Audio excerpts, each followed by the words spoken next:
자, 이어서 챕터 12에서는 우리 땅과 관련된 환경을 좀 돌아보도록 하겠습니다. 지난번에 이제 물에 대한 환경을 봤었고, 이번엔 땅 속으로 들어가는데요. 자, 땅이라는 건 기본적으로 이제 지각, 안반의 세계죠. 그래서 지알러지라고 부르죠, 보통. 지질학이라고 부르는 건데, 결국 땅 속의 성분, 땅 속의 구조, 땅 속의 어떤 움직임, 이런 것들을 다루는 학문이죠. 그러니까 땅 속을 이해하기 위한 그런 학문 분야가 되겠어요. 그리고 땅속은 당연히 이제 non-renewable 미네랄로 이루어져 있다. 미네랄 하면 광물이죠, 광물. 어떤 돌, 이렇게 바위 이런 거 예전에 그런 것들을 구성하는 하나의 어떤 돌이나 바위의 구성 원소와 같은 개념의 어떤 결정질 광물들을 우리가 미네랄이라고 그러는데 non-renewable 미네랄이기 때문에 우리가 한번 쓰면은 그것들이 다시 한번 재생되기가 굉장히 어려운 그런 상태의 미네랄. 뭐가 있겠습니까? 우리가 쓰는 대부분의 어떤 사용 가치가 있는 광물들이 다 그렇죠. 그래서 그런 것들은 보통 non-renewable이에요. 물론 지구가 어떤 거대한 지각작용을 거쳐서 뭐 몇백 년, 몇천 년 뒤에는 다시 또 그런 어떤 유사한 광물들이 재생될 가능성이 있죠. 하지만 그런 것들은 시간대로 봤을 때 인류의 어떤 시간 개념으로 봤을 때는 재생 불가능한 거나 마찬가지라는 거예요. 그래서 그런 것들은 특별히 광물 에너지 같은 경우는 non-renewable로 다 보기 마련입니다. 자, 그 내용을 한번 들어가 보겠습니다. Real Cost of Gold라는 커버 스토리가 나오는데 금이라는 것들, 금이 왜 가치가 높은가 라고 하는데 일단 희귀하다는 거죠. 희귀하면서 근데 단순히 희귀하다고 해서만 가치가 있는 것만은 아니에요. 일단 희귀하면서도 사람들이 볼 때 뭔가 시각적이거나 아니면 여러 가지 가치가 더 있는 금 같은 경우 어떻습니까? 또 특별히 미적인 가치가 있죠. 사람들이 볼 때 굉장히 노랗고 찬란한 빛들, 그런 것들, 영롱한 빛이 있죠. 또 그런 것들이 사람을 매료시킨 데다가 또 하나 더 있죠. 사실 금이라는 건 또 산업적인 가치도 있어요. 특별히 반도체라든가 굉장히 미세한 어떤 연결을 필요로 하는 어떤 부품들, 금이 꼭 들어가죠. 심지어 우리가 쓰고 있는 핸드폰에도 일정량 이상의 금이 다 들어가 있어요. 그래서 여러분들 얼번 마이닝이라는 얘기도 나오고 있어요. 마이닝 하면 광산, 광석을 캐다 뭐 이런 뜻이 되는데 얼번 하면 도시란 얘기죠. 도시의. 도시광산이란 얘기인데 도시에 무슨 광산이 있을까? 사실 사람들이 쓰고 있는 상당수의 전자기기 내에 우리가 필요로 하는 광물질, 특별히 금이 들어있더라는 거예요. 그래서 이런 양으로 친다라 그러면은 전 세계에서 일본 도쿄가 제일 금이 많지 않겠냐 이런 어떤 예측도 가능하다라는 거야. 그래서 얼번 마이닝 그래서 그 전자기기 속에 들어있던 금을 어떻게 하면 그런 것들이 폐기 처리될 때 다시 한번 끄집어내고 그걸 재활용하느냐 이런 부분이 최근 이제 많이 연구가 되고 있는데 그래서 그런 것들을 우리가 얼번 마이닝이라고 얘기를 하고 있어요. 자, 그만큼 금이 가치가 높다. 금이 가치가 높은 거는 또 여러 가지 이유가 있는데 일단은 희귀하기 때문에 캐는데 굉장히 많은 에너지가 소요가 돼요. 여기 보세요. Two wedding rings. 그러니까 한 커플이 끼는 결혼 반지죠, 결혼 반지. 결혼 반지에 들어가는 금의 양 얼마나 되는지 모르겠지만 뭐 반지 두 개가 많아봤자 얼마나 되겠어요. 근데 그걸 캐기 위해서 약 6톤 정도의 마이닝 웨이스트, 광물을 캐고 남은 찌꺼기들, 폐기물들이 남더라는 거야. 어떤 폐기물일까? 여러분 금이 뭐 땅속에 덩어리로 들어있는 게 아니에요. 여러분들 사금을 채취하는 장면 같은 거 다큐멘터리에서 본 적 있어요? 그러니까 어떤 지역 같은 경우는 모래 속에도 금이 섞여 있습니다. 그래서 이 강가가 가지고 계속 강가에 있는 모래를 갖다 채로 뜨고 해가지고 그 사이에 있는 세미한 금들을 이제 추출해내는 그런 작업을 해요. 근데 보면은 진짜 모래 알갱이 하나보다도 작은 금을 하나 이렇게 꺼내기 위해서 하루 종일 채로 걸르고 난리가 납니다. 그러니까 모래로 봤을 때는 결국 몇천 배, 몇만 배가 되는 모래를 건드려야지만 요만한 금 알갱이가 하나 나오는 거예요. 금이 그만큼 이제 희소하다라는 거예요.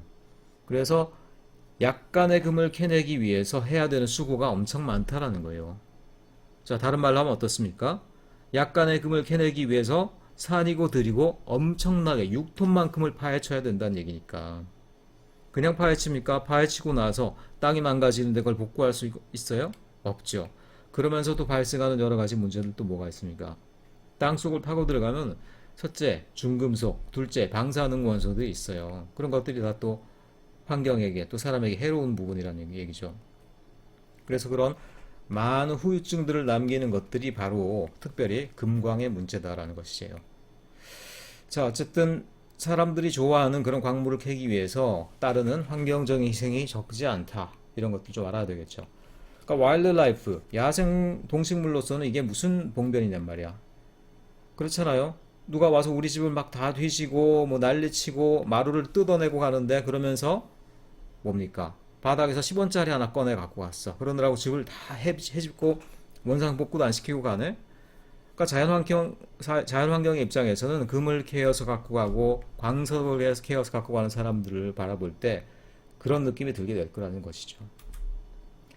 자, 이게 금을 캐다 보니까 여기 이제 산이 큰 게 있었던 것 같죠. 근데 그 산이 사라져 버리고 금을 추출하고 나서 그래도 뭐 정성스럽게 이렇게 뭐 결대를 쌓아놨는데 그런다고 해서 자연환경이 그대로 복원된 게 아니죠. 또 그러면서 생긴 여러 찌꺼기나 이런 것들을 이런 어떤 연못의 형태로 모아놓은 걸 볼 수가 있는데 자 이렇게 하다 보니까 이만큼의 환경이 완전히 이제 절대적으로 전과는 다르게 변해버렸죠. 자 이런 것들이 우리가 희귀한 광물을 켜내면서 생기는 자연환경의 변화다 이렇게 얘기할 수가 있다는 거예요. 넘어가 봅시다. 12장 1절에서 다루는 내용은 geological process, 그러니까 지각의 변화 과정이 어떤 식으로 나타나며 거기에 따른 위험은 어떤 것인가. 그러니까 지구 내부를 한번 들여다보자라는 거예요. 자, 지구의 내부는 우리가 볼 때는 큰 돌덩어리에 불과할 것 같지만 오랜 세월 동안 그리고 많은 에너지가 그 속에 들어있기 때문에 그 돌덩어리 같은 것들로 또 녹아서 움직이면서 상하 좌우로 움직이는 그런 패턴들을 가지게 돼요. 그런 패턴들이 결국 봐서는 어떻습니까? 전체 지각의 구조를 바꾸고요. 경우에 따라서 그런 것들이 빠르게 나타나는 경우에는 그러니까 천천히 오랜 기간에 거쳐서 나타나는 변화는 사실 우리가 크게 느끼지 못해요. 근데 경우에 따라서 그런 것들이 굉장히 빠른 시간 내에 변화가 나타나게 되면 그게 뭐가 되겠습니까? 소위 지진, 그리고 지진이 바닷속에서 일어나게 되면 쓰나미, 해일이 되는 것이죠. 특별히 지진 같은 경우는 이제 우리나라, 특별히 포항 같은 경우도 이제는 뭐먼 일이 아니었죠. 최근에 이쪽에서 지진이 났었기 때문에 굉장히 또 많은 사람들이 그때 우려를 했었던 우리나라로서는 거의 처음으로 맞게 되는 그런 재난이었죠. 자, 어쨌든 지구 내부의 힘은 다이나믹 프로세스, 지구 내부에 있는 다이나믹 프로세스는 여러 가지 작용을 하는데 일단은 그 표면에 어떤 영향을 일으킨다. 그 다음에 그런 것들이 어떻게 됩니까? 화산 활동, 화산 분출로도 일어나기도 하죠. 화산 분출, 쓰나미 이런 것들은 다 뭡니까? 지구 안에 있는 거대한 에너지가 열 에너지일 수도 있고요. 운동 에너지일 수도 있어요. 열 에너지가 나타나는 것들이 화산이라고 볼 수가 있겠고 그 다음에 운동 에너지가 나타나는 것들이 바다에서 나타나면 쓰나미, 육지에서 나타나면 이제 지진이 되는 것이죠. 자, 그거 말고도 어떤 땅을 깎고 여러 가지 이제 풍화작용을 하는 힘들, 그 다음에 땅을 움직이는 힘들, 일종의 뭐 지진이 되겠죠. 그런 것들이 모두 이제 지구 내부의 힘이 바깥으로 분출되는 과정에서 나타나는 것들이다라는 거예요. 자, 그래서 지질학이라는 게 바로 지구 내부의 변동사항, 그리고 그 원리, 그런 것들을 찾아내는 학문이다라는 것이고요. 지구 내부의 한번 구조를 들여다볼까요? 뭐, 저도 안 가봤어요. 안 가봤는데, 이런 것들을 어떻게 연구를 합니까? 사람이 그동안 아마 제일 깊이 파고 들어간 게 3km가 안 될걸요? 3km도 안 될 거야. 직접 파고 들어간 것들은 불과 1km요. 1km 정도만 하더라도 이건 굉장히 위험하고 돈이 많이 드는 작업이 돼요. 왜냐하면 내려갈수록 어떻습니까? 굉장히 압력이라든가 아니면 유독한 어떤 가스, 방사능 물질 이런 것들이 굉장히 심해지거든요. 그래서 1km 정도만 파고 들어가는 것들도 굉장히 큰 돈이 든다고 들었어요. 자, 직접 파고 들어가진 않았지만 다만 지진파를 통해서 파동을 통해서 그 파동이 굴절되는 방식, 파동이 전달되는 뭐 속도 이런 걸 봐가지고 지구 내부의 밀도가 이런 식으로 달라지는구나. 여기서 쏘니까 이렇게 굴절되네. 그럼 어느 정도 범위 내에선 이런 밀도의 물질이겠다. 뭐 이런 식으로 해가지고 간접적으로 파악을 한 것들이 바로 이런 구조죠. 그래서 코어는 진짜 우리가 생각할 때 굉장히 무거운 중금속으로 되어 있어요. 얘네들이 사실 엄청나게 무거운 물질이기 때문에 우리에게 중력을 선사하죠. 우리가 우주 공간으로 날아가지 않고 지구에 두 발을 붙이고 딱 붙어 있는 이유가 바로 코어 때문이죠. 코어 위에는 멘틀. 멘틀도 우리가 볼 때는 뭐 일종의 지각을 이루고 있는 거대한 뭡니까? 거대한 고체 성분인데 얘네들은 지구 속에 있는 굉장히 뜨거운 열 때문에 어느 정도 용용되어서 어느 정도 흐르는 형태의 구조를 가져요. 그리고 멘틀 상부 부분을 이제 영어로는 또 멘틀 상부 부분은 특별히 우리가 볼 때 그 지각을 딱 떠받치고 있는 지표면을 딱 떠받치고 있는 부분이거든요. 얘네들이 어떻게 움직이느냐에 따라서 대륙이 생기기도 하고요. 거대한 바다가 생기기도 하고요. 그러니까 지구 표면을 만드는 사실상 가장 첨단에 있는 애들이죠. 영어로는 발음 좀 어렵다 야. 에스테노스피어라고 그래요. 에스테노스피어. 멘틀 상부 압력권이다라고 그런다는 거예요. 그리고 그 위에 붙어 있는 크러스트. 크러스트 하면 이제 뭐 조각조각 바삭거리는 뭐 과자 같은 걸 얘기하는데 여기서는 그 위에 있는 돌덩어리로 되어 있는 지표면을 얘기해요. 지표면. 지표면은 대부분 안반으로 되어 있죠.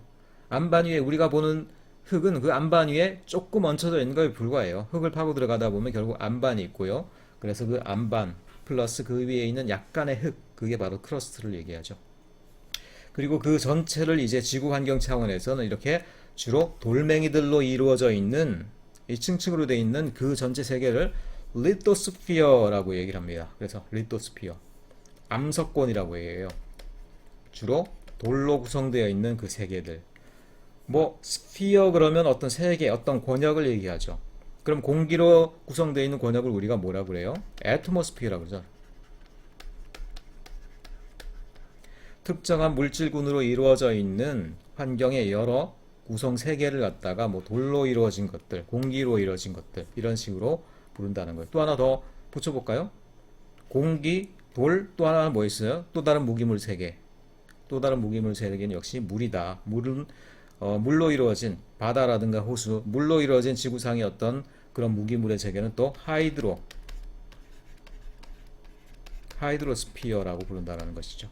하이드로는 이제 물, 하이드라는 물을 의미한다. 그래서 보통 요 세 개가 지구의 무기물 환경의 대표적인 세 가지다. 그리고 요 부분은 우리가 이미 한번 지난번에 다뤘었죠.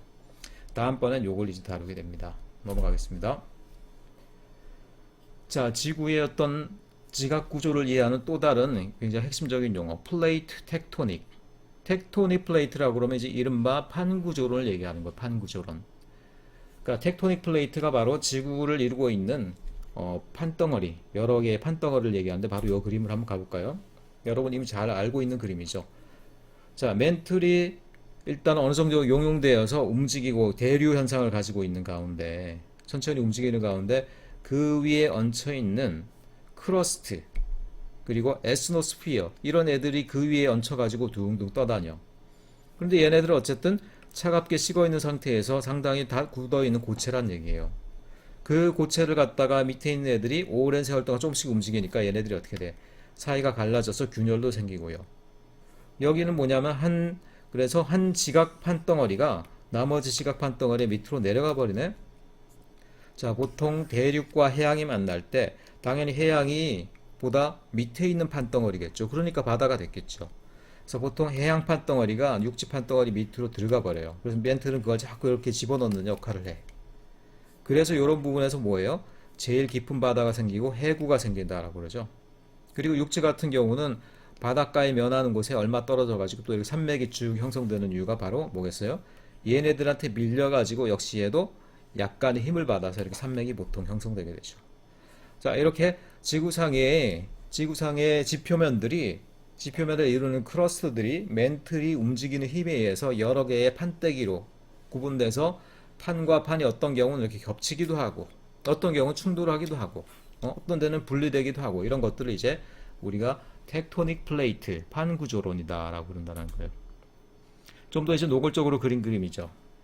핵에서부터 가열되어 있는 멘틀들 그런 것들이 일종의 거대한 상하의 순환 작용을 하죠. 순환하는데 이 순환하는 곳이 이렇게 양쪽으로 갈라지는 곳이 있는가 하면은 다른 거하고 만나는 부분이 또 있겠죠. 이렇게.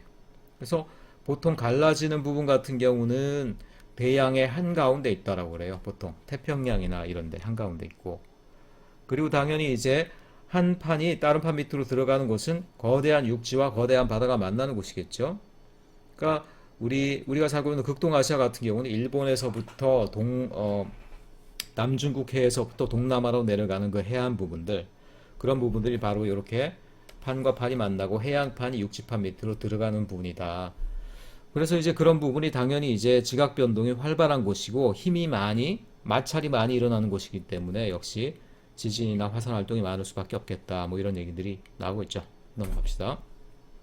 아유, 이거 지구상의 전체 이제 판때기 그림인데 으리으리하네. 막 굉장히 큰 규모로 지구가 전체적으로 봤을 때 이렇게 한 몇 개의 판으로 구성되어 있지 않냐 이렇게 우리가 짐작을 하고 있어요. 물론 이거는 가장 거대한 판만을 본 거고요. 이 거대한 판이 그 내부에 또 어떤 작은 중규모 또는 소규모 판으로 또 갈라질 수 있다, 이런 이론들은 얼마든지 있어요. 딴 데는 잘 모르겠고 일단은 우리나라 근처로 가볼까요? 우리나라 근처 가보면 역시 어떻습니까? 여기는 태평양 밑을 자리 잡고 있는 거대한 판이 어떻게 돼요? 육지, 사실 정확히 말하면 육지가 아니라 일본 열도 밑인데, 왜냐면은 여기는 얕은 바다이기 때문에 결국 이제 판으로 봐서는 이 전체 유라시아 대륙하고 일본까지가 하나의 거대한 판덩어리 구조에 있다라는 거죠. 그래서 이 부분에서 주로 이제 지진이 많이 나타날 수밖에 없는 그런 환경이 되겠죠. 그리고 우리나라 같은 경우는 우리나라 주변, 제가 듣기로 우리나라 주변으로 그 판 구조가, 그러니까 이런 대규모 판 구조에 대해서는 여기 나온 그림과 이제 거의 이제 학자들이 일치하게 보고 있는데, 우리나라 주변을 이루고 있는 어떤 소규모 판들, 거기에 대해서는 아직도 굉장히 많은 가설이 있다고 그래요. 여기 보니까 유라시아판, 우리가 보통 유라시아판이 그냥 올려져 있다라고 보통 봤는데 이 그림에서 또 어떻습니까? 차이나 서브 플레이트로 또 구분해 놓고 있죠. 이만큼을 중국판으로 구분해 놓고 있어요. 유라시아판이라고 하지만 사실은 여기서 좀 더 구분해서 우리나라는 그러니까 서브 플레이트니까 하부판이 되겠죠. 하부판 위에 올려져 있다 이렇게 보고 있고, 또 어떤 경우에는 요만큼을 또 아무르판이다라고도 해요. 아무르판. 그러니까 만주 부분하고 우리나라의 어딘데, 자, 얘는 지금 정확하게 경계가 어딘지 아직 안 밝혀졌어요. 왜냐하면 얘는 아직 지각 운동이 활발하지 않았는데, 문제는 뭐냐? 지난번에 경주하고 포항 지진이 일어나고 나서 어떤 가설이 또 이제 한동안 학계에서 제기됐냐면은, 그때는 물론 이 포항 지진 같은 경우에는 옆에 있었던 뭡니까 그 지열 발전 연구소, 거기에 어떤 실험 때문에 많은 이제 그 지진이 자극을 받아서 일어나게 됐다, 이런 얘기가 있었는데, 그거 말고 또 그 당시 또 학자들이 말했던 이론들이 좀 부각이 됐었는데, 뭐냐면 요 아무르판이 일단 요게 만주하고 한반도 어디를 지나가는 거가 맞긴 맞는데, 한반도 어디를 지나가냐, 한반도가 이렇게 있으면요, 보통 인천 앞바다 쪽이 지진이 많아요. 그리고 울산 앞바다 쪽이 지진이 많습니다. 그래서 암만 해도 그걸 연결하면 이런 식으로 어디 판이 지나가지 않겠냐, 아무르판이. 그런 가설을 얘기한 학자들이 있어요. 그런데 이 아무르판이 암만 해도 그동안은 든든했는데 계속 약화되면서 운동 에너지가 계속 쌓이고 있더라는 거야. 그래서 아무르판이 한번 이렇게 얘는 뭐냐면 올라가는 판이 아니라 이게 반시계 방향으로 돌아가는 판이래. 이런 식으로 돌아가는 판인데, 얘가 한번 삐끗 돌아가면 한반도 요 지진대를 따라 가지고 굉장히 큰 규모의 지진도 일어날 수 있다. 한반도도 이제 큰 지진 위험에 사실은 전혀 멀리 있는 것은 아니다, 이런 또 가설도 있더라고요. 자, 그런 얘기들은 또 뭐 무시무시하죠. 또 특별히 인천 앞바다에서 울산 앞바다면 수도권이 또 포함되기 때문에 뭐 그런 일이 일어난다라고 상당히 또 파멸적이 될 수 있는데, 그런 부분에서 우리가 이제 걱정하지 않을 수 없죠. 자, 이런 것들이 어쨌든 지각을 전체를 이루는 판덩어리의 어떤 분포, 판구조 이론이 되겠습니다. 요거는 판과 판이 만나는 게 아니라 판과 판이 새롭게 생성되는 곳이다 보니까 어때요?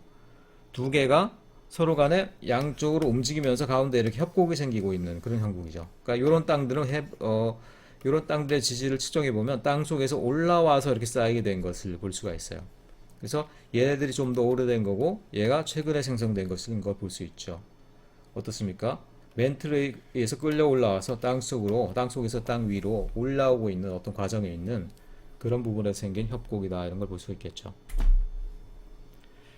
화산으로 가봅시다. 뭐 화산이 뭐 마그마도 있고 라바도 있는데, 뭐 이거는 전문적인 용어의 차이고요. 우리가 볼 땐 그냥 다 용암, 마그마 뭐 아무렇게나 얘기해도 상관없어요. 근데 어쨌든 좀 더 구체적으로 치자라 그러면 화산이 이렇게 있다. 그러면 이제 펑 터져가지고 나오죠. 그전 땅속에서 막 이렇게 흘러가고 있고. 보통 그래서 꼭 그런 건 아니지만 라바 같은 경우는 휘발성 물질이 빠져나간 후에요. 그러니까 바깥에서 흐르고 있는 애들 이런 애들은 이미 그 안에 있는 휘발성 물질들 그런 것들이 연기가 다 빠져나갔죠. 그런 상태에서 빨리 고체화될 가능성이 있는 애들이에요. 그에 비해서 아직도 이 용용 상태로 휘발성 물질이 그대로 돼 있고 우리가 볼 땐 액체 느낌이 강하게 나는 애들, 그러니까 주로 땅 속에 있는 애들, 이런 애들은 이제 마그마 상태에 있다. 보통 이렇게 얘기를 해요. 그래서 안에 있는 건 마그마고 밖에 있는 건 용암이다, 라바 이런 식으로 구분도 하는데 뭐 이거는 뭐랄까 화학적이고 지질학적인 구분이기 때문에 우리가 볼 땐 그냥 뭐 둘 다 용암이다, 마그마다 이렇게 특별히 구분 없이 부르고 있죠. 일옵션하면 분출인데 이게 펑 터져서 날아가면서 결국 용암이 이렇게 흐르게 되고 흐르면서 이 전체가 다시 굳어가지고 화성암, 화산에 생긴 어떤 돌로 되어 있는 구조들을 이루게 되죠. 우리나라에서는 울릉도라든가 또는 제주도 이런 것들이 그런 화산암에 의해서 형성된 섬으로 알려져 있죠. 넘어가 봅시다. 자, 이게 이제 화산 활동이 일어나는 장면들입니다. 화산 때문에 생기는 섬들도 이렇게 전 세계적으로 굉장히 많죠. 요쯤에서 이제 우리가 또 걱정하지 않을 수 없는 게 최근에 이제 또 백두산에 이제 재활성화가 임박했다 이런 설들이 또 그러고 보니까 우리나라도 이게 골치 아픈 점이 많네 은근히.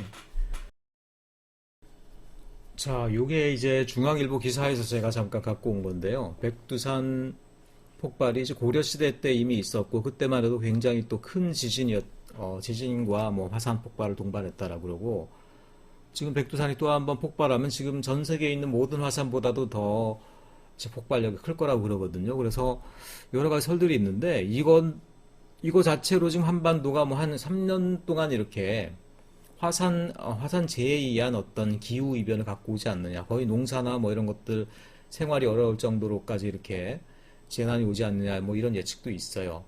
그래서 최근 보니까 중국이나 이런 데에서 굉장히 백두산 내부 구조를 상당히 세밀하게 지금 연구를 했더라고요. 왜냐하면 걔네들은 그 백두산이 또 자기네 산이라고 생각하고 있잖아. 우리나라 산이라고 생각하지 않고 반반 정도가 이미 벌써 국경을 접하고 있기 때문에 중국에서도 이미 연구를 많이 했더라고요.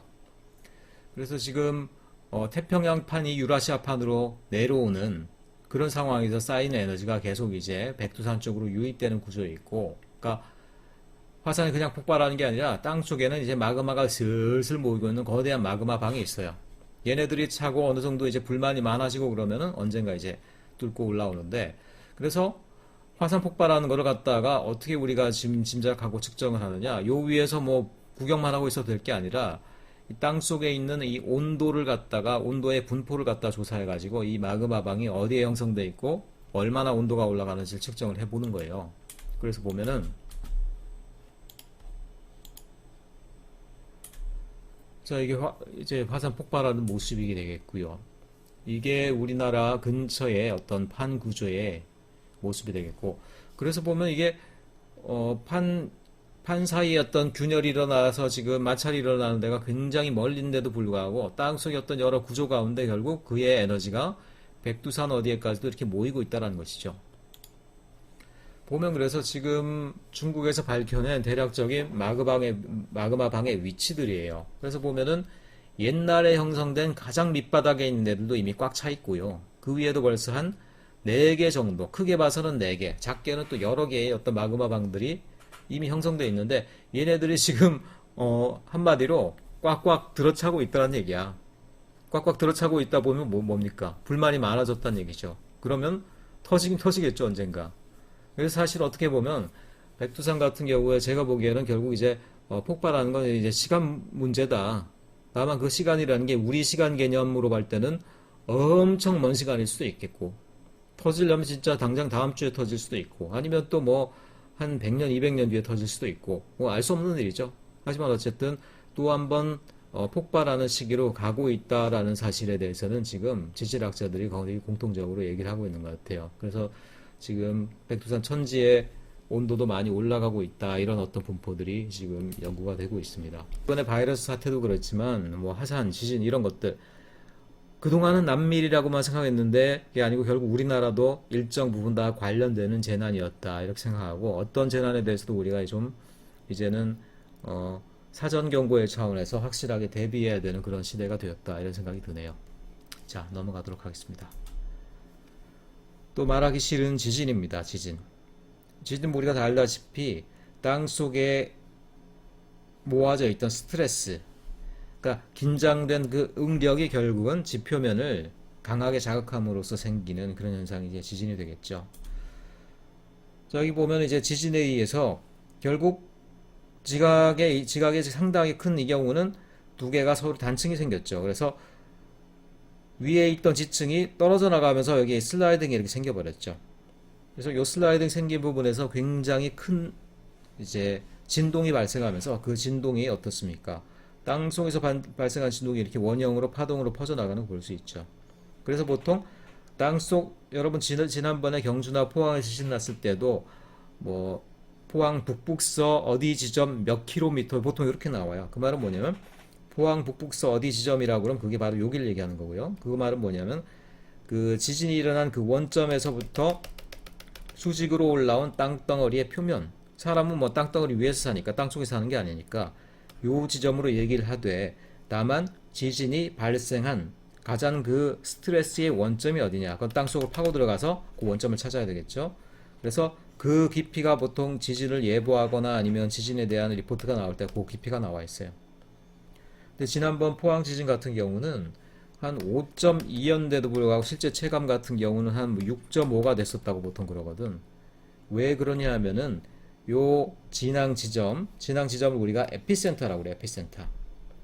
요 진앙 지점이 1.2km 밖에 안 됐어요. 그러니까 굉장히 얕은 지진이었다는 거예요. 그러니까 힘의 중심이 굉장히 지표에 가까이 있다 보니까 이 울림은 더 클 수밖에 없었던 거죠. 이런 것들이 보통 지진이 발생하는 구조다 이렇게 얘기를 하고 있어요. 미국의 어떤 지진과 관련된 잠재적 위험성이 많은 곳, 산 안드레아스 단층대가 있는 요 미국 캘리포니아 지역, 이런 데가 상대적으로 조금 지진에 대해서 많이 이제 위험도가 높은 것으로 나와 있죠. 전 세계 지진 때의 분포입니다. 보통은 그래서 이제 이런 태평양판과 유라시아판이 만나는 곳, 그 다음에 육지 내에서도 이런 어떤 남북 간의 판의 경계들, 또 이런 데가 화산 활동이 많은 곳들이죠. 이런 데. 그 다음에 이제 북남 아메리카 요쪽에 이제 결국 이제 서해안 부분들, 이런 부분들이 판의 구조에 의해서 주로 지진이 많이 나타나는 것으로 알려져 있어요. 이건 해일입니다. 해일 별게 아니고요. 바닷속에서 생기는 지진이에요. 바닷속에서 생기는 지진은 그 위에 물에 강한 어떤 힘을 전달하죠. 그래서 보면 결국 대양에서 발생한 지진 같은 경우는 일단은 그 위에 굉장히 빠른 물결을 일으켜요. 그 물결의 속도를 보니까 무려 890km/h. 800, 900 정도면 제트기가 한창 속도로 날아갈 때가 보통 그 정도 속도거든요. 거의 파고가 제트기의 속도로 달려오는 거야. 근데 다행인 것도 아니죠, 사실.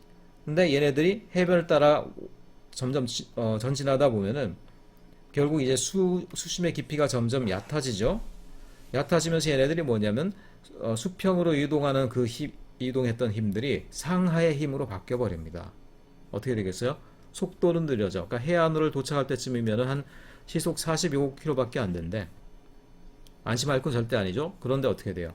물의 파도의 높낮이가 굉장히 높아지면서 거기에 한번 내려찍는 위치 에너지가 돼버리는 거야, 결국.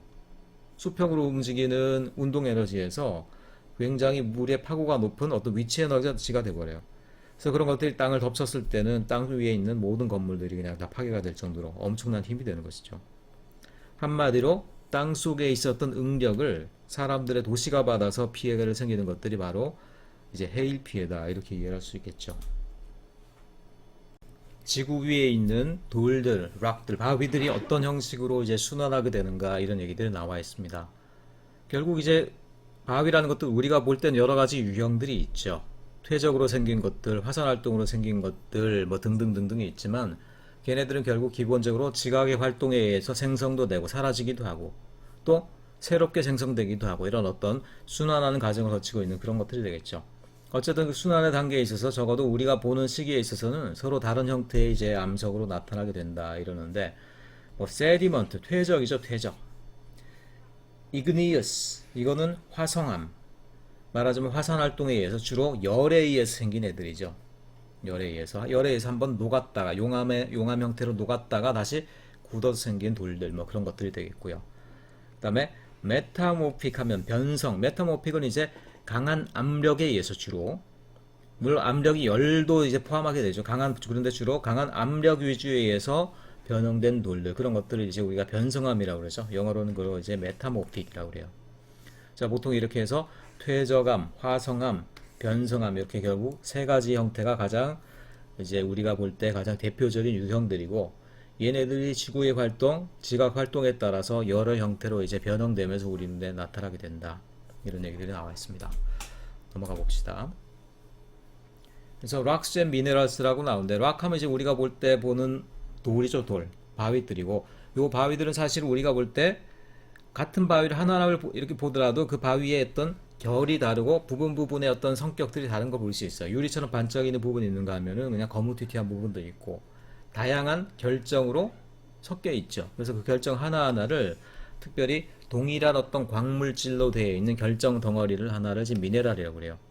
여러 개의 미네랄이 섞여서 보통 락이 되고, 물론 하나의 미네랄로만 되어 있는 순수한 그런 광물도 있긴 있죠. 뭐 수정이라든가 이런 것처럼. 근데 보통의 우리가 보는 돌들은 여러 개의 미네랄이 섞여서 하나의 바위를 보통 이루고 있는 경우들이 많다. 그리고 우리가 보는 돌 바위들은 아까도 얘기했지만 igneous, sedimentary, metamorphic 세 가지로 구분한다. 뭐 이런 정도 얘기들이 나와 있습니다. 그래서 sedimentary rocks, 퇴적암이죠. 모래로 되어 있는 sandstone, 우리나라 말로 뭐 사암이라고 그러죠. shale, 특별히 여러분 이거 요새 핫한 용어가 되겠죠. 쉐일이 특별히 이제 석유를 많이 포함하고 있었는데, 그 쉐일에서 석유만 쏙쏙 뽑아먹는 기술들이 최근에 많이 발달했어요. 그러느라고 이제 미국이 굉장히 큰 산유국이 된 것들이 바로 이 쉐일인데, 이 쉐일도 역시 sedimentary rocks, 퇴적암의 한 종류다. 심지어는 코얼, 석탄도 퇴적암의 한 종류네요. 그렇죠. 석탄이라는 건 이제 뭐 예를 뭐 주라기 언제 옛날에 이제 양치식물들 주로 양치식물들이 많이 죽어서 그것들이 돌 속에 묻혀가지고 오랜 동안 퇴적되어 있는 것들, 그러면서 탄화가 된 것들, 그런 것들이 석탄 아니겠습니까? 그래서 걔네들도 일종의 퇴적암이다, 이런 얘기가 나와 있어요. 그 다음에 이제 igneous, 화성암, 화산 활동에 의해서 생긴 것들, 그리고 변성암, metamorphic rocks, 이렇게 세 가지 종류로 나와 있습니다. 자, 그런 것들이 생기고 다시 땅 속으로 들어가고 또 다시 녹고 변형되고 이런 어떤 순환 과정들이 나와 있죠. 그러니까 지구의 무기물의 세계는요, 이런 것들은 기본적으로 이제 무기물의 세계입니다. 무기물 세계. 자, 유기물 중 어떤 것들은 생물이 되기도 해요. 생물이 되어 있기도 해요. 생물의 몸의 상당 부분이 유기물이죠.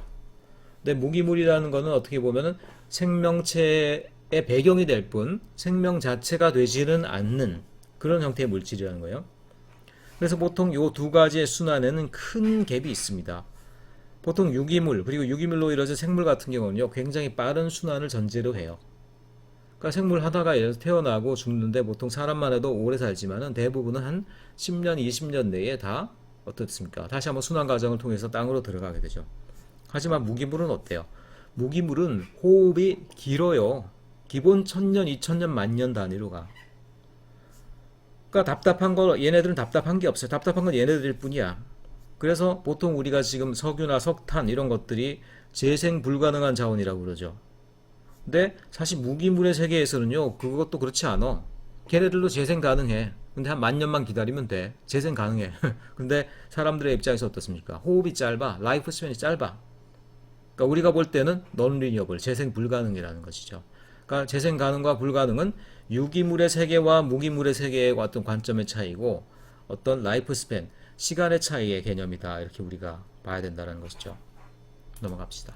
그래서 무기물의 세계에서는 모든 것들이 순환 가능하고 재사용, 뭐라 그러죠? 재순환도 가능하다, 이렇게 우리가 볼 수 있다는 거예요. 자, 12장 3절 부분. 이제는 우리가 드디어 사람이 개입하는 단원이 됐죠. 1절하고 2절에서 그들의 어떤 자연적인 특성을 설명했으니까 이제 드디어 사람들이 거기에 어떻게 개입하고 있는지가 또 나오게 되겠죠. 광물은 그럼 우리에게 어떤 관계가 있느냐? 우리가 지각 전체를 필요로 하는 것은 아니지만 지표의 상당 부분은 우리가 직접 활용하고 있고, 그 다음에 지각 내에서는 우리가 광물이라는 거를 끄집어내서 특별히 그 광물 중에 우리가 유용한 것을 끄집어내서 굉장히 유용하게 사용하고 있다는 거예요.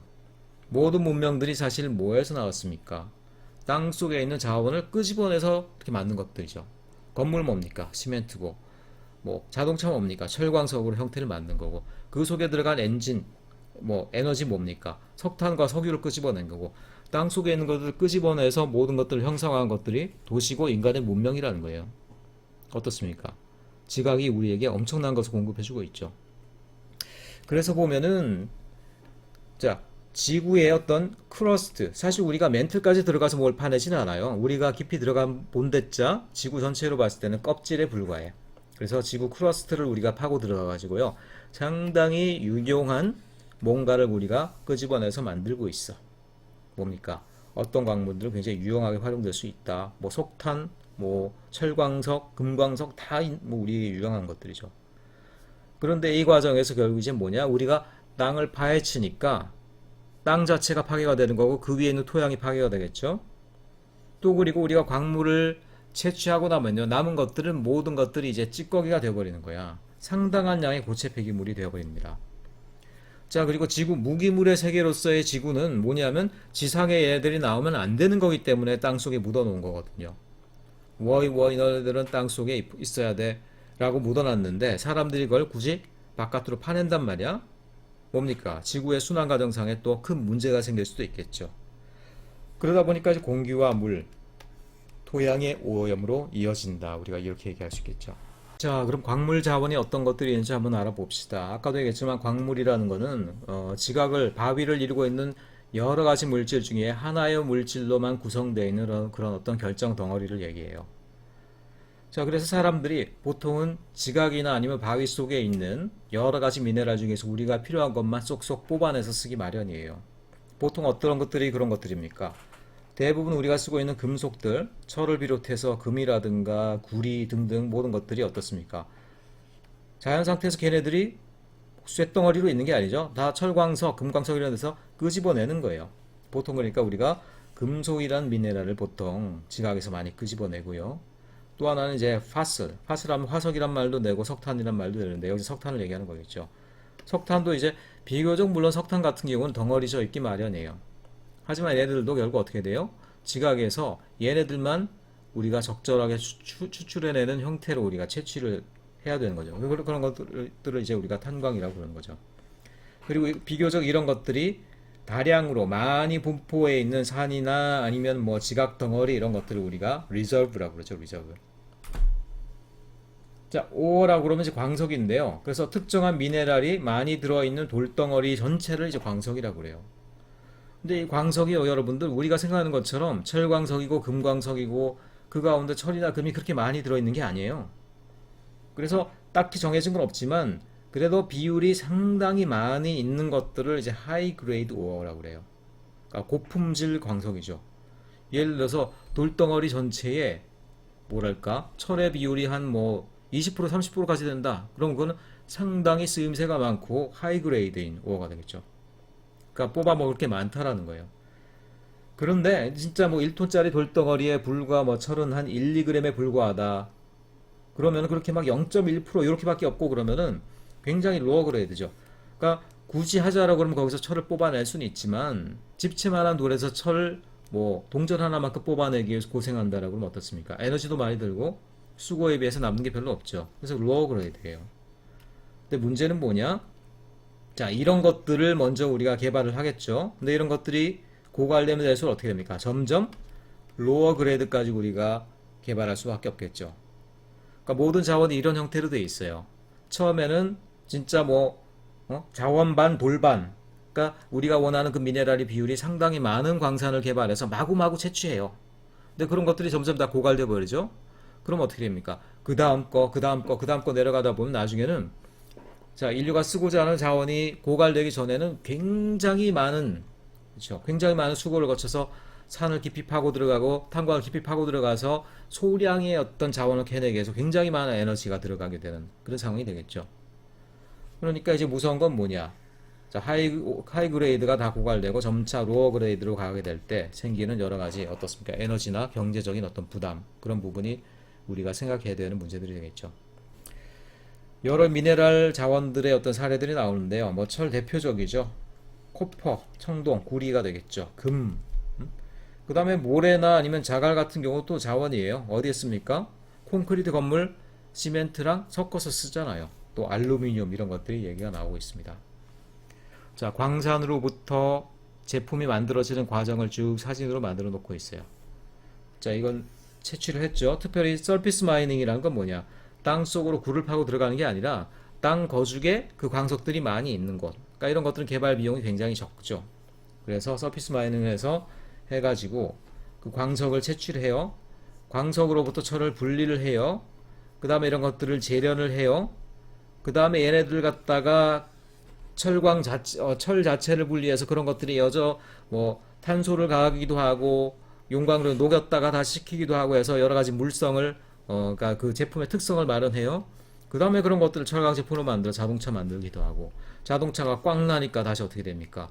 이렇게 돌아갔으면 좋겠는데 그 역할은 뭐다? 우리가 한다? 우리가 하는 게 아니라 자연이 한다. 한 1000년, 2000년 걸려서 어떻게 됩니까? 이 단계는 우리의 손에 있는 게 아니죠. 이게 결국 이제 광물의 한 라이프 사이클이 되겠어요. 자, 그런 과정이 나타나는 내추럴 캐피탈 디그레데이션, 자연 자원 파손제, 훼손 현상이 되겠는데 당연히 이제 그 광산이라든가 아니면 탄광 이런 데 있는 토양들이 다 파괴가 되고 지형이 파괴가 되겠죠. 그리고 그 위에 있는 숲들이 다 사라지겠죠. 그러니까 특별히 여기 보면은 자, 겉에 있는 토양이 사라지고 나무가 사라지고 속에 있는 안반이 드러나게 되잖아요. 근데 이 안반은요, 자연 상태에서 안반이 풍화가 되어서 흙이 되기까지는 이거는 뭐 결국 1000년, 2000년 단위예요. 어떻습니까? 한번 토양을 뒤집어 놓으면 그것들이 숲이 될 가능성이 없는 거죠. 물론 인공적으로 그 위에다가 다시 또 흙을 덮어서 복원하는 경우도 있지만 그러기 위해서는 또 엄청나게 많은 비용이 들어가니까 광산 회사들, 탄광 회사들이 그런 과정들을 하고 싶겠어요? 잘 안 한다는 것이죠. 그리고 어쨌든 뭐 광석을 우리가 재련해서 또 열 가해서 또 추출해내고 또 쓰레기 버리고 이러다 보면 거기서 또 굉장히 많은 양의 특별히 산성가스들이 황산이라든가 이런 가스들이 많이 나오게 돼요. 그러니까 산성비를 유발하는 것들이 결국 탄광에서 나오는 광산에서 나오는 물질을 재련하면 생기는 그런 가스들이다라는 것이죠. 이런 것들이 어쨌든 특별히 이제 미네랄과 관련된 오염 물질들 그리고 훼손 자연 훼손들이다 이런 얘기들이 나와 있습니다. 자, 광산으로부터 우리가 추출해내는 여러 가지 기법들이 있는데요. 보면은 서피스 마이닝이라는 게 있고 오픈핏 마이닝이라는 게 있는데 서피스 마이닝은 진짜로 땅이 이렇게 있으면 땅 밑에 바로 땅 주변에 바로 이 광물들이 막 이렇게 섞여 있는 것들이 되겠어요. 그래서 바로 땅을 파버리면 되는데 근데 우리가 생각하는 것들은 어떻습니까? 산에 이렇게 있으면은 엄청나게 굴이 이렇게 길어가지고 그렇죠? 산이 이렇게 있으면은 파고 들어가고 해서 여기서 캔에서 갖고 오고 막 이런 형태의 탄광을 우리가 영화나 이런 데서 많이 봤죠. 그러니까 이런 것들은 굉장히 어떻게 보면 사람들의 수고와 또 에너지가 많이 들어가는 형태고 최근에 어쨌든 우리나라에서 많이 쓰는 석탄이나 이런 것들은 주로 호주산 이런 것들 호주나 이런 데는 이제 뭐 석탄이나 이런 것들이 굉장히 풍성해 가지고 보통 다 서피스 마이닝이라고 그래요. 그러니까 굴을 파고 들어가지 않고 바로 바닥에서 이렇게 석탄을 퍼내고 그걸 갖다 트럭에다 바로 싣는 형태로 하기 때문에 굉장히 생산 단가가 낮죠. 우리나라도 석탄이 없지는 않지만 대부분 이렇게 땅을 파고 들어가야 되는 오픈 핏 마이닝이에요. 그러니까 피트 하면 굴이죠. 땅굴을 파고 들어가야 되는 이런 것들이 위험하기도 하고 에너지가 많이 들기 때문에 우리나라는 어떻습니까? 개발하지 않고 그냥 호주나 이런데 서피스 마이닝 땅바닥에서 바로 파낼 수 있는 이런 광산을 보통 그런 제품을 사용하고 있다 이런 얘기들이 나와 있습니다. 자, 광물을 갖다 추출하는 방법들인데요. 뭐 스트립 마이닝, 한 띠로 파내는 방법, 에리어 스트립, 한 영역으로 돼 있는 띠로 파내는 방법, 콘투어, 뭐 이게 둥그런 등고선 형태로 파내는 방법, 마운틴 탑, 산 정상을 잘라내서 이렇게 뭐 광산을 파내는 방법, 그러니까 지형이나 아니면 광물의 분포에 따라서 여러 가지 형태들이 있을 수 있다. 뭐 이런 얘기가 나와 있어요. 이거 보면 이제 땅 속을 그냥 파는 게 아니라 이렇게 둥그런 동심원의 형태, 콘투어의 형태로 파내가지고 그 안에 있는 부분을 제거해 가면서 여기 있는 광물들을 바깥으로 파내고 있죠. 지금 이것처럼 이제 산을 갖다 한 번에 허무는 게 아니라 요 한 띠, 이렇게 생긴 어떤 띠를 하나 이렇게 잡아가지고 그 띠를 먼저 쭉 개발하면서 거기에 따라서 광물을 빼내는 방법, 뭐 이런 것들도 나와 있고요. 이게 아까 얘기하는 스트림 마이닝 정도가 되겠, 스트림 마이닝이나 아니면 에리어 스트림 마이닝 정도가 되겠죠. 어쨌든 마이닝, 광산이라든가 광산과 관련된 활동에서 생기는 환경적인 해로운 영향들이 굉장히 많이 있어요. 일단은 지표를 갖다가 우리가 훼손한다라는 것들. 그러니까 동식물 입장에서는 야, 땅속에 있는 지들 뭐 필요한 거 파낸다고 우리 집 다 해쳐버리네, 이렇게 돼버리는 것들이죠. 숲이 사라지는 문제들, 뭐 이런 것들이 있고요. 당연히 그로 생태 다양성이 회방을 받겠죠. 또 하나 중요한 문제는 이제 subsidence라고 해서 우리나라 말로 치마라고 그래요. 그러니까 땅속에 있는 유효한 것을 빼내고 나니까, 여러분 지난번에 얘기했지만 지하수를 빼내면은 지상이 갑자기 쑥 이렇게 무너져 내려서 싱크홀이 생겨버리죠. 마찬가지예요. 땅속에 있는 광물이나 이런 걸 캐내면은 그 집안 자체가 허물어지게 되잖아요. 그러니까 땅의 지형이 변하고 결국은 이제 땅이 무너져 가게 되는 현상들, 그런 것들 나와 있고, 또 땅속에 있는 여러 가지 독성 물질이라든가 아니면 산성 물질이 굳이 지상으로 나와야 되는 어떤 그런 문제들, 그런 것들이 얘기되고 있습니다. 이게 이제 광산을 다 캐내고 나서 그 여기 흙 같은 경우는 이제 캐내고 나서 흙을 다 쭉 버려놓고 간 것이죠. 원래는 아마 산이 이만큼 이렇게 쌓여 있었겠죠. 근데 그런 것들 다 캐내고 남은 흙을 이렇게 놓고 하다 보니까 마치 물결 치는 것 같은 이런 어떤 그런 모래밭 같은 모양이 되어버렸죠. 자, 광산을 파내고 나니까 지하수가 올라와서 이렇게 완전히 황무지 같은 이런 모습이 된 그런 그림이 되겠죠. 여기는 특별히 이제 중금속이나 아니면 오염물질 같은 경우는 이걸 어떻게 할 수가 없으니까 보통 그런 것들이 흘러나온 자리에 이렇게 연못을 만들어요. 연못을 만들어서 중금속이나 이런 것들이 여기 고여 있으면서 상당히 오랫동안 그 안에서 이제 땅속으로 다시 스며들길 기다리는 경우가 많은데, 그런 형태로 만들어 놓은 연못이 되겠어요. 그래서 광석으로부터 우리가 필요한 금속을 꺼내는 역할을 하는 것, 작업을 우리가 영어로 스멜팅이라고 합니다. 우리나라 말로는 재련이라고 해요. 재련. 딴 거 없어요. 돌을 막 부셔. 부신 다음에 걔네들이 열을 막 가해. 그러면 일단은 돌은 그대로 웬만큼 있으면, 돌은 부서지거나 그대로 있으면서 그 안에 있는 금속들을 흘러내리겠죠. 그래서 그런 것들이 스멜팅이에요. 이 재련 과정에 그럼 얼마나 많은 열이 필요하겠습니까? 많은 에너지가 필요하니까 그 자체로도 어떻습니까? 많은 배기가스가 나오게 되고요. 또 돌을 깨뜨리고 금속에 열을 가하고 그러면서 그들과 함께 있었던 여러 가지 황이라든가 어떤 이런 땅 속에 있는 산성 성분들이 또 공기 중으로 풀려나가게 되는 거죠. 자, 12장 4절로 넘어가 봅시다.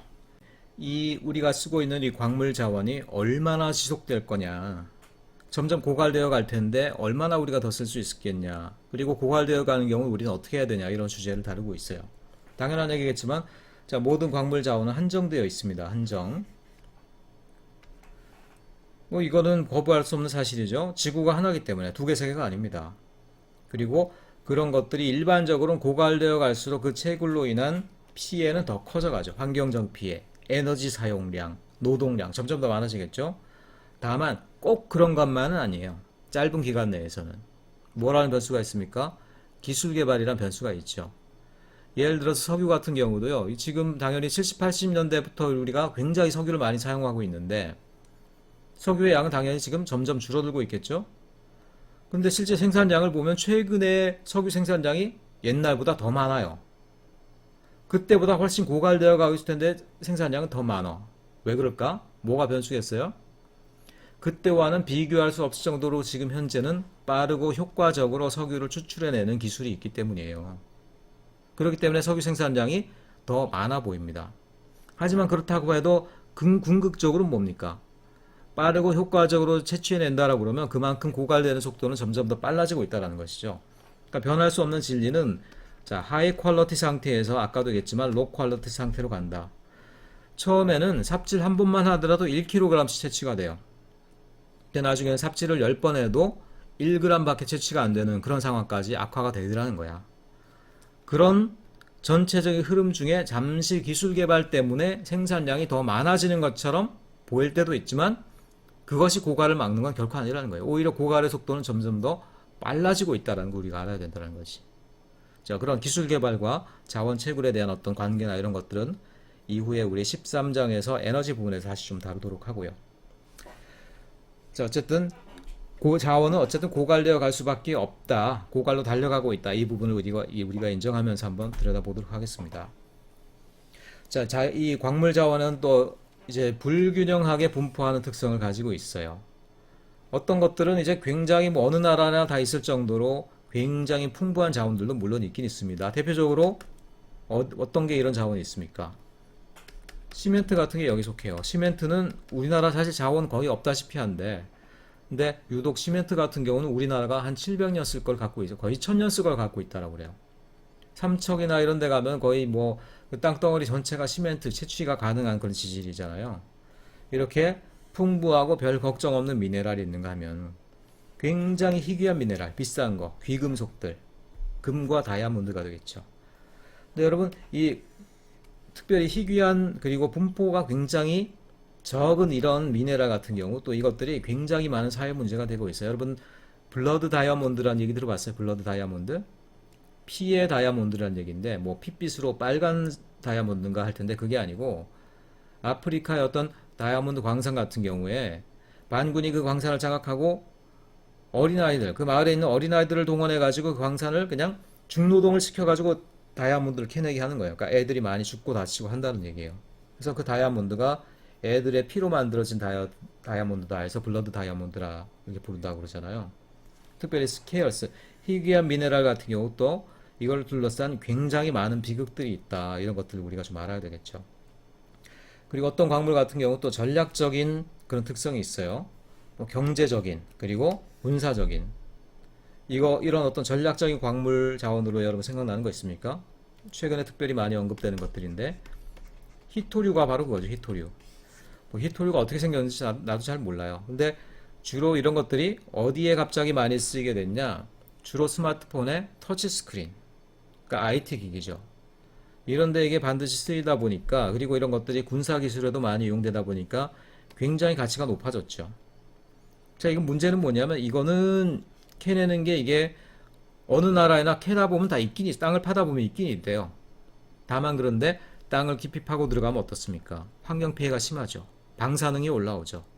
또 거기에 들어가는 노동 인력들이 상당히 많이 투입되는데 이들의 안전성이 보장되지 않죠. 어떻습니까? 선진국에선 캐내기가 어렵겠죠. 자기 나라의 어떤 부담이기 때문에. 그래서 대부분 이런 것들은 조금 사회 정치 체계상 조금 아직은 선진화되지 못한 나라에서 개발되는 경우가 많습니다. 그게 국제사회의 또 일종의 모순이죠. 중국에서 많이 하고 있어요. 그러니까 어떻습니까? 중국이 이제 서방 세계랑 관계가 좀 안 좋아지고 그러면 은근히 압박을 넣죠. 야, 까짓거 히토리 우리 수출 안 해버린다. 막 이런 식으로 또 이렇게 은근히 협박을 한다는 얘기예요. 뭡니까? 일종의 국제사회에서 전략적인 성격을 가지는 그런 미네랄이 되겠죠. 대표적으로 히토류가 그런 거에 속한다라는 거. 자, 그럼 고갈되어 가는 경우 그 고갈의 의미는 뭘까? 그 고갈. 사실은 여러분들 고갈이라는 건요, 어디까지나 경제적인 의미입니다. 100이라는 미네랄이 있는데 0이 돼야지 고갈일까? 아니란 거예요. 예를 들어서 100이 30만 돼도 고갈일 수 있다. 왜냐? 경제적으로 봤을 때 어떻게 돼요? 30밖에 안 남으면은 그걸 파내는데 땅을 너무 깊이 파야 돼. 바닷속 너무 깊이 들어가야 돼. 파내는데 비용이 너무 많이 들어가. 어떻게 됩니까? 캐낼 수가 없는 거죠. 그렇죠? 그러니까 사실은 제로가 된다고 고갈인 게 결코 아니에요. 그 자원이, 그 광물이 남아있다고 하더라도 그것을 캐내는 비용 자체가 그 광물의 가치보다 넘어서게 되면은 사람들이 그걸 캐낼 이유가 없는 거죠. 그러니까 그게 바로 고갈이라는 건 바로 경제적인 고갈을 얘기해요. 자, 여러분, 우리나라도 천연가스 석유 있어요, 없어요? 있다, 없다? 어딘가 있겠지? 아니에요. 지금도 나와. 있어요. 지금도 나오고 있어.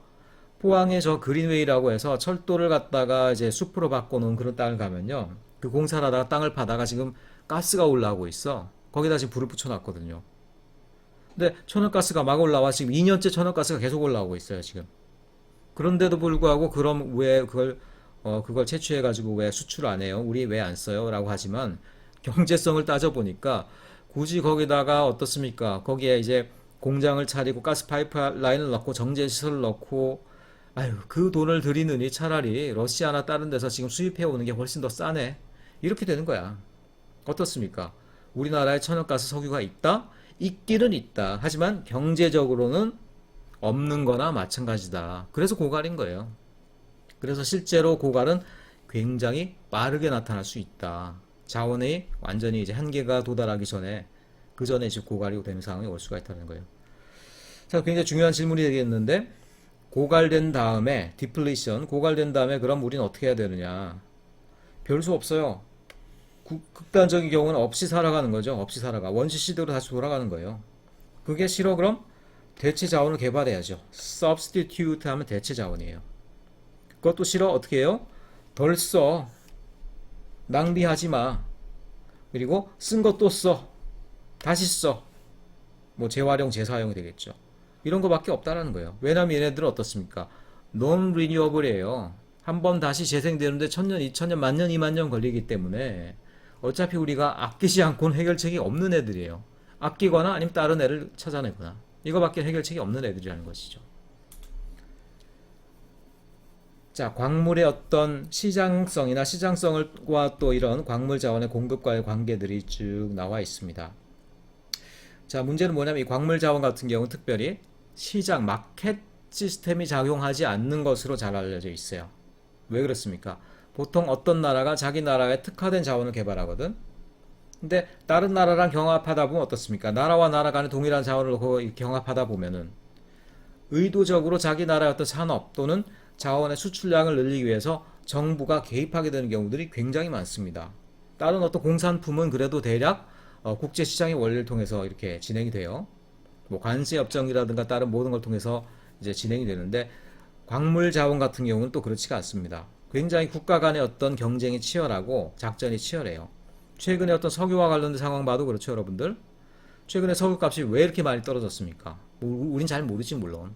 우린 잘 모르는데 국제 유가가 지금 엄청나게 떨어졌거든요. 왜 그랬어요? 러시아하고 사우디아라비아가 둘이 붙어버린 거야. 석유 공급을 놓고. 사우디아라비아는 당연히 이제 전통의 석유 강국이죠. 근데 러시아 같은 경우는 어떻게 돼요?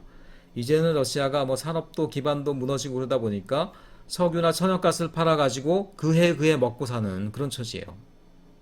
그런데 지금 러시아가 사우디아라비아의 어떤 말을 잘 안 들어. 야, 우리 공급 좀 줄이고 가격 좀 조정하자 하는데, 아, 싫어. 우리 파는 만큼 팔 거야. 이렇게 된 거야. 어떻게 됩니까? 사우디아라비아가. 그래? 같이 죽어보자. 하고 가격을 엄청나게 낮춰버린 거예요. 러시아가 손도 못 댈 정도로. 러시아가 거의 안 팔릴 정도로. 그러니까 러시아처럼 지금 오래 벌어서 오래 먹고 사는 나라가 버틸 수가 있습니까? 그러니까 뭐냐면은 특별히 이런 광물이라든가 에너지 자원을 놓고는 국제적으로 봤을 때 굉장히 이제 평등하게 시장 시스템으로 돌아가는 게 결코 아닙니다. 그래서 나라별로 어떻게 됩니까? 자국 산업에 보조금을 주기도 하고요. 세금 혜택을 주기도 하고요. 어떤 법적인 조건을 달리하기도 하고요. 등등 이런 방법을 통해 가지고 굉장히 이제 국제적으로 예측 불가능한 상황들이 나타나요. 그래서 석유 파동이라는 것도 있었지 않습니까? 석유 파동. 뭡니까? 석유 생산하는 나라들이 이때는 반대였어요. 지금하고 완전히 반대. 70년대, 80년대에 석유가 주로 나는 나라들이 서로 담합을 해가지고 갑자기 가격을 뭐 3배, 4배를 올려버린 거예요. 그런 식으로 전 세계 경제를 흔들기도 하고요. 자, 이런 것들이 이 시장 가격 시스템으로만 돌아가지 않는 이 광물 자원의 어떤 동작하는 원리들이 되겠어요. 넘어가도록 합시다. 자, 나노테크놀로지라는 게 나와 있는데 요거는 이제 광물 자원을 우리가 특별히 채취하거나 활용하는 데 있어서 나노테크놀로지를 활용한다. 나노테크놀로지 여러분 알겠지만 분자보다도 때로는 원자보다도 작은 어떤 소단위 물질을 통해서 특별히 이제 그런 걸 뭐 의료라든가 아니면 뭐 여러 가지 분야에 이제 활용을 하는데 특별히 어떤 광물 채취 분야에 있어서도 이런 것들이 활용될 가능성이 있다. 이런 얘기들이 나와 있는데 책에도 뭐 확실한 사례들은 나와 있지는 않네요. 자, 미국의 사례들이 쭉 나와 있는데 미국 같은 경우는 또 특별한 나라를 가지고 광산과 관련된 법이 있는데 뭐 간단하게만 요약해서 얘기하면요. 광산, 그러니까 금광이나 탄광을 발견한 사람들에게 상당 부분 그 권리를 인정하는 그런 법이 있다라고 그래. 이해는 가죠. 왜냐하면은 미국 같은 경우는 땅이 넓잖아. 땅이 넓어가지고 처음에는 서부로 개척해 나갔단 말이야. 그러니까 정부가 개척하는 게 아니라 민간들이 야, 너네들이 알아서 다 개척해. 개척하고 나면 우리가 철도 깔아주고 다 이렇게 도와줄게. 그러니까 민간인들이 알아서 서부로 개척해 나간다라는 거예요. 광산이 있어. 너네들이 같이 하죠. 너네들 그럼 그 개발권, 채굴권 인정해 줄게. 이렇게 되는 것이죠. 그러니까 우리나라랑 근본적으로 다를 수밖에 없죠. 근데 이런 법령들이 현대에 오니까 어떻습니까? 굉장히 큰 문제가 되겠죠.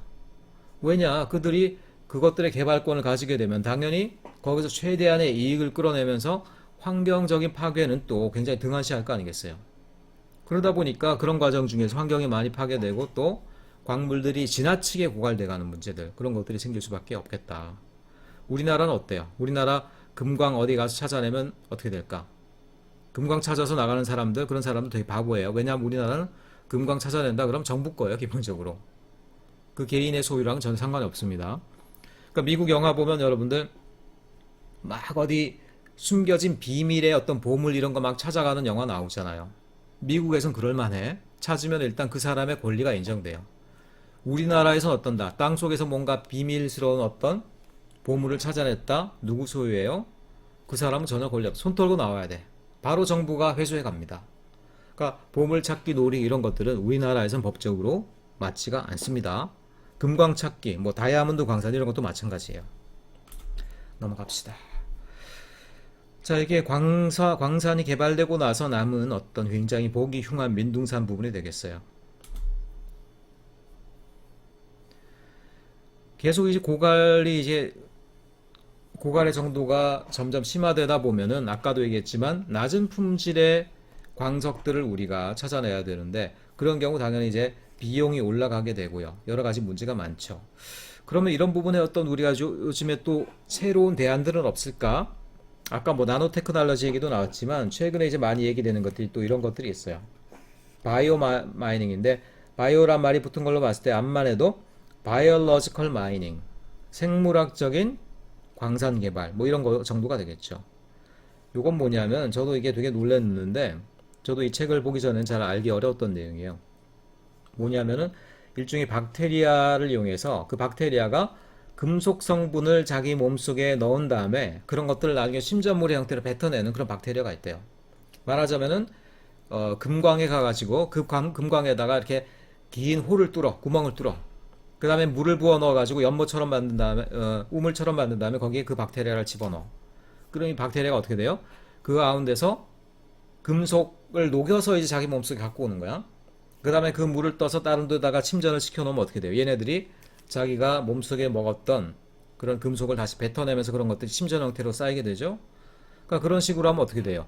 굳이 우리가 산을 파거나 아니면 또 굳이 막 산을 다 파헤치고 이러지 않고 미생물을 이용해서 비교적 환경적인 피해가 적은 상태로 광산을 개발할 수가 있겠죠. 이렇게 좋은데 왜 안 될까? 너무 느려. 너무 느려. 뭐 기계적으로 개발하는 거에 뭐 10배, 100배가 더 시간이 걸리니까 실제로 상품성이 없죠. 하지만 일부 어떤 굉장히 예민한 광산이라든가 아니면 굉장히 부가가치가 높은 형태의 광산이라든가 또는 이 박테리아가 좀 여러 가지 유전자 기술을 통해서 좀 더 효율이 높은 박테리아가 개발된다. 그러면 그런 걸 통해서 광산을 개발하는 경우들도 생각해 볼 수는 있겠죠. 하지만 현재로서는 조금 그 경제성이 많이 떨어진다. 이런 평가가 지금 이 지배적이다라는 거예요.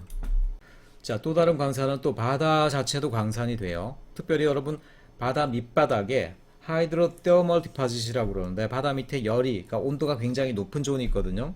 그런 곳에 가면 또 특별히 망간이라는 금속 같은 경우가 굉장히 많은 것으로 알려져 있어요. 그래서 그런 것들을 좀 긁어냄으로써 또 채취하는 방법도 있는데 문제는 뭐냐면 아직도 이제 비용이 많이 들고 그리고 이게 바다라는 것들이 그렇잖아요. 소유권이 굉장히 불분명하죠. 자기 영해가 아니고 이제 공해다, 태평양 한가운데다 그러면 그런 것들이 소유권이 없잖아. 그렇기 때문에 그런 것들을 어떤 식으로 개발하게 할 거냐 그런 것들이 아직 국제법적으로 정해지지가 않았다. 자, 마지막 5절로 가보겠습니다. 마지막 5절은 역시 이제 어떻게 하면 그러면 우리가 보다 지속 가능하게 이 광물 자원을 활용할 수가 있겠느냐. 그러니까 희귀 자원들 특별히 그 환경적인 피해가 많은 자원들은 대체 자원을 좀 우리가 개발을 해 가야 되겠죠. 그리고 우리가 사회 문화적으로 봤을 때 당연히 자원 남용을 줄여야 되고요. 그리고 광물을 갖다가 무조건 개발해 쓰기보다는 그동안 사용했던 광물을 재활용, 재사용하는 방법을 끊임없이 우리가 찾아내야 된다. 사실 우리가 쓰는 광물의 상당 부분은 재활용이 가능해요. 금속들 녹여서 다시 쓰면 되죠. 기술도 많이 개발되어 있죠. 다만 그런데 우리의 문화 자체가 어떻습니까? 그런 것들을 굳이 모아다가 어디 재활용, 재사용하는 어떤 그런 문화 자체가 제대로 되어 있지 않다라는 거예요. 그래서 재활용, 재사용을 늘려가야 된다 이런 얘기들이 나와 있습니다. 그래서 특별히 희귀한 광물들을 우리가 그리고 고갈되어가는 광물들을 대체하는 방법은 없을까? 우리가 이미 재료와 관련해서 굉장히 많은 혁신이 이루어져 왔어요. 플라스틱도 뭐 그렇고요. 물론 플라스틱 자체도 지금 뭐 큰 문제가 되고 있긴 하지만 플라스틱을 그런데 어떻습니까? 다른 금속과는 다르게 플라스틱 같은 경우 또 분해가 가능한 플라스틱, 재활용, 재사용이 훨씬 더 쉬운 플라스틱이 있기 때문에 그런 쪽으로 우리가 기술을 개발해 가야 되겠죠. 또 한동안은 이제 금속을 대체하는 방법으로 세라믹이라는 게 나왔어요. 세라믹. 일종의 어떤 도자기와 같은, 도자기 성분과 같은 흙으로 만든 그런 고체 덩어리가 되겠죠. 한때는 이걸로 이제 자동차 엔진도 만든다라고 그랬는데 요새 하다 보니까 그게 결국은 그 기술 개발이 금속 엔진을 넘어서지 못하는 것으로 판명이 났어요. 앞으로 어떨지 모르겠는데. 한동안 그래서 신소재로서 세라믹이 각광을 받았는데 요새는 좀 이렇게 쭉 한물 간 것 같은 느낌을 좀 받습니다. 그리고 파이버 옵틱 글래스 케이블이라는 건 우리가 흔히 말하는 이제 광학 케이블이라고 그러죠. 광학 케이블. 그동안은 광학 케이블이라는 건 어디에 쓰여요? 결국 이것도 정보를 갖다가 전달하는 인터넷이나 아니면 뭐 정보를 갖다가 이렇게 전달하는 케이블이에요. 기존에는 이런 것들이 뭐 구리나 동, 금과 같은 어떤 금속을 통해서 정보를 전달했잖아요. 근데 최근에 그런 것들이 광 케이블로 바뀌면서 이 광 케이블 같은 경우는 전달하는 게 아니라 빛을 통해서 정보를 전달하는 거다 보니까 어때요? 훨씬 더 내구성도 강하면서 정보 전달력도 빠르죠. 그러면서 기존에 있는 광물 사용량, 사실 전선을 만들기 위해서 엄청나게 많은 구리다 같은 어떤 광물이 들어가게 되거든요. 근데 그런 것들을 대체해버렸죠. 그러니까 테크놀로지 개발이 기존에 이제 많이 활용되던 광물들을, 고갈되는 광물들을 대체하는 효과가 있었다. 그런 사례로 또 광케이블을 얘기하고 있어요. 그리고 이 광물 자원을 이용할 때 좀 더 우리가 기업들이 양심적으로 그 환경적인 피해를 줄이려고 하는 노력을 해야 된다. 근데 보통 우리가 아무도 신경 안 쓰면요. 탄광을 개발하고 광산을 개발하는데 남는 찌꺼기들 대충 다 산에다 놓고 강에다 버려버리고 이러면 사실 누가 알겠어요. 근데 그러지 않기 위해서는 어떻습니까? 사회적 감시도 해야 되겠지만 기업들이 양심이 있어야 되겠죠. 여기 여러분 보면 여기 굉장히 여러분들에게 친근한 기업이 나오고 있죠. 3M. 3M이 원래 뭐의 약자냐면요. 미네소타 마이닝 앤 매니팩처링이에요. 마이닝 앤 매니팩처링이니까 뭡니까? 광산 개발이에요. 광산 개발. 놀랍게도 지금 여러분 3M 하면은 여러분 3M 하면 딱 생각나는 게 뭐야? 테이프, 그 다음에 포스트잇 이런 거 생각나죠? 근데 이 기업이 놀랍게도 원래는 광산 개발 기업이었다는 거예요. 그러니까 혁신을 통해서 다른 업종으로 옮겨간 대표적인 기업 중에 하나가 또 3M입니다. 그 외에도 뭐 듀퐁이나 이런 기업들도 비슷하지만 아직도 이제 광산 개발을 계속하고 있으니까 이 기업이 또 어떤 걸 하고 있냐면 자기들이 3P 운동, 3M에서 3P 운동을 하는 거죠. Pollution Prevention Pays. 그러니까 우리가 환경 오염을 스스로 막으면은 결국은 우리에게도 비용 절감으로 돌아온다라는 걸 한번 보여주겠다. 그런 30년 계획을 세우더니만 실제로 지금 보니까 자기들 광산 개발에서 나오는 폐기물을 한 1년에 한 150만 톤을 줄였대. 근데 그런 것들이 실제로 비용으로 오히려 절감 효과가 돌아와서 한 1.2억 불이 궁극적으로 그동안 절감되었다 이런 평가가 나타나가지고 굉장히 이제 각광을 받았다 이런 얘기들이 나오고 있어요. 자, 궁극적으로 그리고 우리가 광물 자원을 쓰는 것은 주로 산업 부문이잖아, 산업 부문. 산업 부문에서 산업적인 생태계를 만들어야 된다 이런 얘기를 하고 있어요. 물론 이 생태계라는 거는 산업시설에다 나무를 심고 산업시설 뭐 그 용광로 안에 뭐 박테리아를 집어넣고 이런 얘기는 아니에요. 산업을 구성하는 방식 자체가 생태계적인 체계를 본받아야 된다는 얘기죠. 말하자면 이런 것들을 우리가 바이오 미미크리라는 거예요. 미미크리 하면 미믹, 흉내내다의 명사형이잖아. 그러니까 생물계를 흉내내다. 생물계를 흉내내는 건 뭐예요? 생물자원 같은 경우는 에너지 서로 동일한 태양 에너지를 서로 연결해서 쓰고 나눠 쓰고 순환시키고 이런 원리가 있다고 그랬죠. 산업구조도 그런 식으로 갈 수 있지 않을까? 바로 그림을 한번 가봅시다. 그런 원리로 쓰는 것들이 가능하더라는 거예요. 자, 이 장에 결론적으로 나오는 그림인데 예를 들어서 보세요. 이거는 인류가 도시 문명을 만들기 위해서 쓰는 모든 산업 부문의 어떤 모습들이에요. 예를 들어서 발전, 에너지를 만들어, 전기 에너지 만드는 것들이 모든 것들의 근본이죠. 이런 것들이 공장뿐 아니라 주거 지역 또는 뭐 교통시설 모든 것을 돌리는 근본적인 가장 잘 쓰는 에너지예요. 근데 여기서 어떻게 됩니까? 결국 이런 것들도 화력 발전, 원자력 발전이죠. 그런 걸 하다 보면은 거기서 불필요하게 배출하는 열들이 있어요. 이른바 폐열이라고 합니다. 영어로는 웨이스트 힛이에요. 자, 여기서 불필요하게 배출하는 열을 다른 조그만 공장으로 전송해 줄 수 있다라고 그러면 훨씬 더 에너지가 재활용이 쉽겠죠. 그러니까 우리 공장으로서는 이 열 가지고는 아무것도 못하고 그냥 버리는 열인데 그것을 다른 옆에 있는 조그만 공장으로서는 어떻게 됩니까? 자기 공장을 돌릴 수 있는 에너지가 된다는 거예요. 그래서 가장 중요한 거는 보다 큰 시설에서부터 작은 시설로 그러니까 남는 에너지, 폐열을 갖다가 전달해 주는 시스템을 해주는 게 좋지 않겠느냐 이런 얘기를 하고 있죠. 그러면서 또 어떤 것들이 나와 있습니다. 예를 들어서 제약회사 같은 경우는 역시 발전소로부터 폐열을 받아서 가동을 하고 자, 제약회사에서 남는 여러 가지 슬러지 같은 경우는 어떻게 돼요? 이런 것들은 주로 제약회사에서 남는 것들은 생물학적인 폐기물인 경우 많거든요. 그러니까 뭐가 되겠습니까? 퇴비나 거름이 되겠죠. 그럼 그런 것들은 지역의 어떤 농업회사에 줘서 퇴비나 거름으로 쓰게 한다라든가.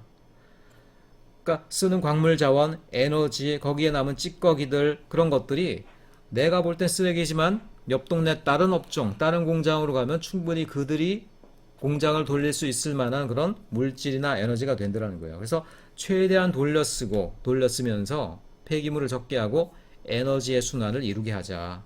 마치 생태계가 움직이는 원리랑 거의 비슷하죠. 그래서 이런 식으로 해서 전체 산업 시스템을 구성을 한다라고 그러면은 어떻습니까? 훨씬 더 에너지 효율적이면서 그러면서 낭비되는 폐기물도 줄일 수 있는 그런 체계들이 되겠죠. 이런 것들이 다 단절되어 있고 각자 광물을 쓰고 각자 폐기물을 만든다? 그럼 그 양은 훨씬 더 많아질 수밖에 없다는 것이죠. 자, 이런 식으로 어쨌든 전체 산업을 생태계적으로 재구성해가는 노력들 이런 것이 있어야지만 우리가 광물, 미네랄의 사용량을 줄일 수 있겠다. 그리고 미네랄에만 적용되는 얘기는 결코 아니에요. 이렇게 해야지만 더 중요하게는 에너지를 효율을 높일 수가 있고 에너지 사용량을 줄일 수 있겠다. 이런 어떤 결론이 나오고 있죠. 그래서 이거랑 거의 비슷한 그림이 13장에 가면 나올 에너지 다운로드에서도 동일하게 반복되고 있더란 얘기예요. 자, 그래서 이걸 보면 지속 가능성을 구현한다는 게 무엇인지 우리가 대략 이제 짐작이 가능하죠. 우리가 1, 2, 3, 4장에서는 생태계가 왜 지속 가능한가, 그들이 생태계의 어떤 특성이 뭔가 이걸 배웠는데 사실 그게 자연을 이해하는 원리로 끝나는 게 아니고 그 원리를 또 인간 사회, 또 산업 체계 이런 데 갖고 옴으로써 우리의 사회, 또 우리의 산업 체계, 경제 체계도 지속 가능한 방향으로 변형이 가능하더란 얘기예요. 그렇기 때문에 우리가 환경과학을 배우는 것이고요. 그렇기 때문에 우리가 생태계를 배워야 되는 이유가 있는 것이다. 이렇게 또 우리가 요약을 해볼 수 있겠네요. 예, 수고하셨고요. 12장 내용은 여기서 마치도록 하겠습니다.